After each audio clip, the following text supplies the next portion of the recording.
why he has a nine. Why did you apologize? Because I was outnumbered 8-1. And he asked for one. So I figured it was the smart thing to do at the time. Sonata Blue, what it do? So the old heads most likely remember this beef, but you born in 1996, my favorite rapper is Chief Keef, non-street dog dudes, wasn't in tune the time somebody tried punching Joe Budden brain loose, and I ain't talking about the dude with the rabbit teeth from Love and Hip Hop that punched him in the back of his noodle on a reunion show. I'm talking about the time Budden was beefing with the Wu-Tang Clan and almost got his eye socket broke like Mike Tyson's cousin hit him with the Ryu or you can punch. My eyes swollen. Yeah, my eyes swollen. Stupid me, I weave this shit and get fucking hit in the shoulder. Now my shoulder's fucking done off. Good thing it's my right shoulder. So the beef started over a best rappers ever list that was made by Vibe, right? And basically Joe Budden didn't agree with the list, saying he was better than most of the dudes on that list. If anybody watched Budden's show, y'all know he passionate. He don't really mean no harm by it, but he made the mistake of using Method Man as an example as one of the dudes on the list he was better than. Love Method Man to death. He's number 9.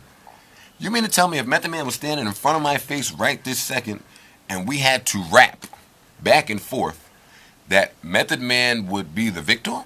So of course Redman, Method Man, and all the dirty Wu-Tang Staten Island niggas didn't like Budden's statement. It was a few radio interviews back and forth with them throwing shots at each other, but the beef died down a little after that until Joe Budden's group Slaughterhouse was set to perform at the same show Raekwon from Wu-Tang was performing at. Niggas came up in the room, about 6 deep, had a camera, wanted to record the YouTube king, quote unquote.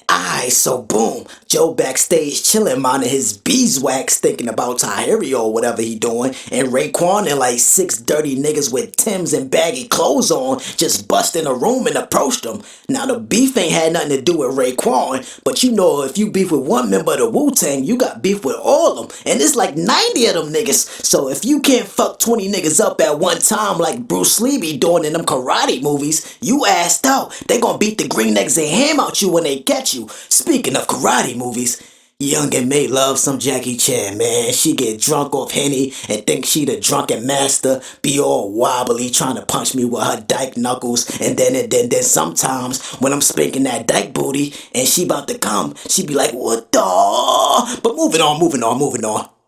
So allegedly, Ray and Joe was talking, and basically, Ray and his entourage wanted Joe to apologize for the Method Man comments, and instead of just saying sorry or saying, no, fuck y'all, I ain't apologizing for shit, cause that's what I would've did, cause you know I'm a real nigga, but Joe chose to beat around the bush and make excuses, and mention other niggas and this and that, and that's when one of the dudes in Ray's entourage had enough. He cocked his hand back. He looked like he was a Major League Baseball player winding up for a pitch. He cocked his hand back so far and hit Joe so hard, he almost punched Joe Budden's eyeball out. But if you let Joe tell it, Joe claimed he wasn't hit directly in the eye and that the punch grazed his eye and hit his shoulder. Because I got hit in the face. Well, almost hit in the face. Because I kind of dipped a little bit, so nigga kind of grazed my eye, but he hit my shoulder, so. Nah, I don't think that was the shoulder. You know what I mean?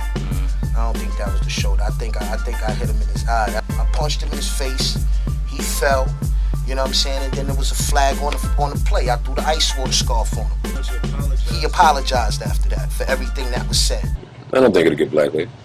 It wasn't my eye. It was like the side of my eye or some shit. No, you got a nasty eye. What, I'm gonna have a black side of my eye? Yeah, he got. But whatever, the incident happened on the West Coast in LA. Raekwon and them is from the East Coast, they from New York, and most of the slaughterhouses from the East Coast except Crooked Eye. Crooked Eye is from LA, they on his turf, that's where the incident happened at. So Crooked Eye got on the phone and called up some of his gangbanging LA homies, and soon after, Joe Budden and his entourage had that strength in numbers, and it was like a mini standoff between Joe's crew and Raekwon's crew. Within the hour is a different scenario.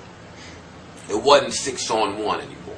And according to Joe, Ray's crew wanted to talk. After sucker punching Joe, they wanted to talk to see how the issue could be resolved. Cause like I said, Ray's crew from New York, they outnumbered and outgunned in LA. So Joe came to the conclusion that the only way he'll squash the beef is if Raekwon fight him one-on-one. Mind you, Raekwon wasn't the one that punched the soul out of Joe's body. It was his homie that did it. But his homie some big 6'12" devil's nephew nigga, so Joe was like, fuck that, I'ma just beat up Ray for bringing this crazy big nigga with him. And according to Joe, Ray didn't want to fight. Told us that he ain't won a square dance.